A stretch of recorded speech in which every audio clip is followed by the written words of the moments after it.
అధికారం శాశ్వతం అనుకున్న వారిని ప్రజలు ఇంట్లో కూర్చోబెట్టారు. ఎవరి గురించి? కేసీఆర్ గురించి చెప్తా ఉన్నది ఈమె.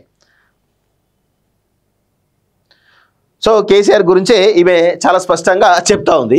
నేను ఎన్నో సమస్యలు కేసీఆర్ దృష్టికి తీసుకెళ్లిన ఫలితం లేదు. 20 ఏళ్ళు బీఆర్ఎస్లో పనిచేసిన నన్ను అవమానకరంగా బయటికి పంపారు.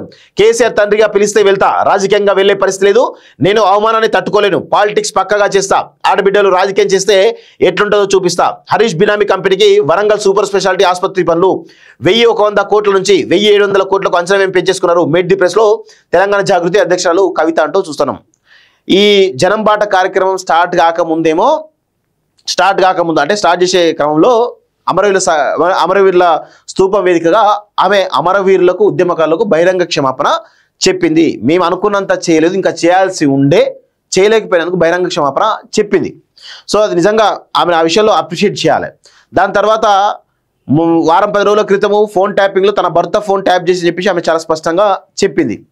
మూడో అంశం, ఈరోజు హరీష్ రావు యొక్క బినామీ కంపెనీ అది అని చెప్పేసి దానిపైన బయట పెడుతూనే ఈరోజు అధికారం శాశ్వతం అనుకున్న వారిని ప్రజలు ఇంట్లో కూర్చోబెట్టారు అంటూ డైరెక్ట్గా కేసీఆర్ని విమర్శిస్తా ఉన్నారని గమనిస్తాను. ఎందుకు ఇంతలా డైరెక్ట్గా బీఆర్ఎస్ పార్టీని విమర్శిస్తూ ఉంది అనేది ఒక్కసారి మనం లోతుల్లోకి ఆలోచిస్తే 100% బీఆర్ఎస్ పార్టీ ముక్కలవబోతుందా, బీఆర్ఎస్ పార్టీ కంప్లీట్గా కొలాప్స్ కాబోతుందా, ఇది ఒకసారి గమనించండి. కవిత బయటకు వచ్చింది. ఇప్పుడు హరీష్ రావు కేటీఆర్ కలిసి ఉంటారు అనుకుంటున్నా. 100% గల్లాలు పట్టుకొని కొట్లాడుకునే పరిస్థితికి వస్తారు. బీఆర్ఎస్ పార్టీ కుక్కలు చింపిన విస్తరయ్యేటువంటి అవకాశం అయితే చాలా స్పష్టంగా కనబడతా ఉంది. అధికారం ఎవరికి శాశ్వతం కాదని, అలా శాశ్వతం అనుకున్న వాళ్ళను ప్రజలు ఇంట్లో కూర్చోబెట్టారని తెలంగాణ జాగృతి అధ్యక్షురాలు కల్వకుంట్ల కవిత పేర్కొన్నారు. తాను ఉద్యమ సమయంలో బతుకమ్మ సంబరాల పేరుతో ప్రతి పల్లె తిరిగానని, కానీ ప్రభుత్వం ఏర్పడ్డాక ప్రోటోకాల్ పేరుతో తనను నిజామాబాద్కే కట్టడి చేశారని ఆరోపించారు. తనను అకారణంగా బీఆర్ఎస్ నుంచి సస్పెండ్ చేశారని చెప్పారు. ఆదివారం వరంగల్ ప్రెస్ క్లబ్ లో నిర్వహించినటువంటి మీట్ ది ప్రెస్ లో కవిత మాట్లాడారు. బీఆర్ఎస్ లో నేను మంత్రిని కాదు, నా సంతకంతో అమలయ్యే పనులయ్యే పరిస్థితి లేదు. అయినా నా వద్దకు వచ్చిన వారికి శక్తికి మించి పనులు చేశాను. ఎన్నో సమస్యలు కేసీఆర్ దృష్టికి తీసుకెళ్లాను, అయినా ఫలితం లేకుండేది. బీఆర్ఎస్ లో నాకు ఎవరితోనూ పంచాయతీ లేదు, అయినా కుటుంబం నుంచి నన్ను బయటికి పంపించారు. 20 ఏళ్ళు బీఆర్ఎస్ లో పనిచేస్తే సోకాజ్ నోటీస్ ఇవ్వకుండా అవమానకరంగా సస్పెండ్ చేశారు. నేను తెలంగాణ బిడ్డనే, ఆకలైనా తట్టుకుంటా, అవమానాన్ని మాత్రం తట్టుకోను. ఇప్పుడు నాకు రాజకీయంగా బీఆర్ఎస్ తో ఎలాంటి సంబంధం లేదు.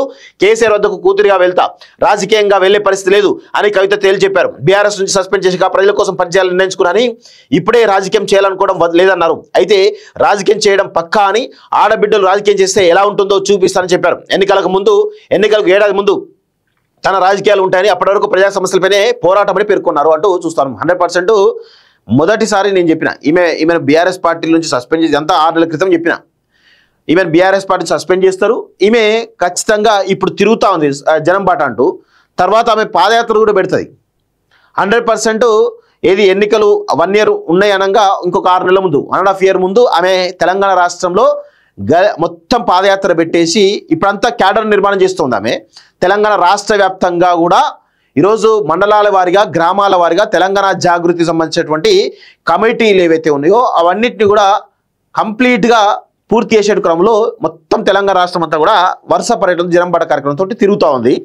దాని తర్వాత కమిటీలు అయిపోయిన తర్వాత ఆమె మళ్ళీ పొలిటికల్ నిర్మాణాలు వస్తుంది. పొలిటికల్ నిర్మాణం వచ్చిన తర్వాత ఒక 6 నెలల ముందు పాదయాత్రతోటి మొత్తానికి అయితే ఆమె జనంలోకి పోయేటువంటి అవకాశం అయితే చాలా స్పష్టంగా కనబడతా ఉంది.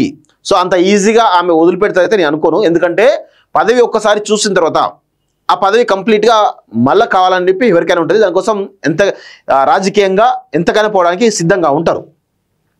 హరీష్ రావు బినామీ కంపెనీ కట. గత ప్రభుత్వం వరంగల్ సూపర్ స్పెషాలిటీ ఆసుపత్రి పనులను 1100 కోట్ల అంచనా వ్యయంతో ఓ కంపెనీకి అప్పగించిందని, ఆ బినామీ కంపెనీ అంచనా వ్యయాన్ని 1700 కోట్లకు పెంచేలా చేసుకుందని కవిత ఆరోపించారు. ఆ బినామీ కంపెనీ హరీష్ రావుదేనని అంటున్నారన్నారు. కాంగ్రెస్ ప్రభుత్వం దీనిపై విజిలెన్స్ విచారణ చర్యలు చేపట్టడం లేదేమని ప్రశ్నించారు. మేడారం టెండర్ల విషయంలో 2 మంత్రుల పంచాయతీని ప్రజలు వినోదంగా చూశారన్నారు. రిజర్వేషన్లతోనే అవకాశాలను కాకుండా అందరికీ సమానంగా అవకాశాలు రావాలని కవిత ఆకాంక్షించారు. రాజకీయ నేపథ్యం లేని మహిళలకు రాజకీయ అవకాశాలు రావాలన్నారు. విద్యార్థి సంఘాలకు ఎన్నికలు నిర్వహించాలని, అప్పుడే కొత్త నాయకత్వం వస్తుందని తెలిపారు.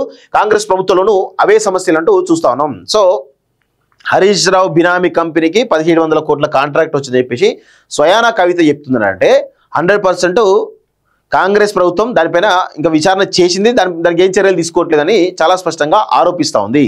సో ఇది ఇద్దరిని రికార్డు ఏంటంటే ఇటు హరీష్ రావుని బీఆర్ఎస్ పార్టీని, ఇటు కాంగ్రెస్ రెండింటిని కూడా ఇబ్బంది పెట్టినట్టుగానే చాలా స్పష్టంగా మనకైతే అర్థమవుతా ఉంది.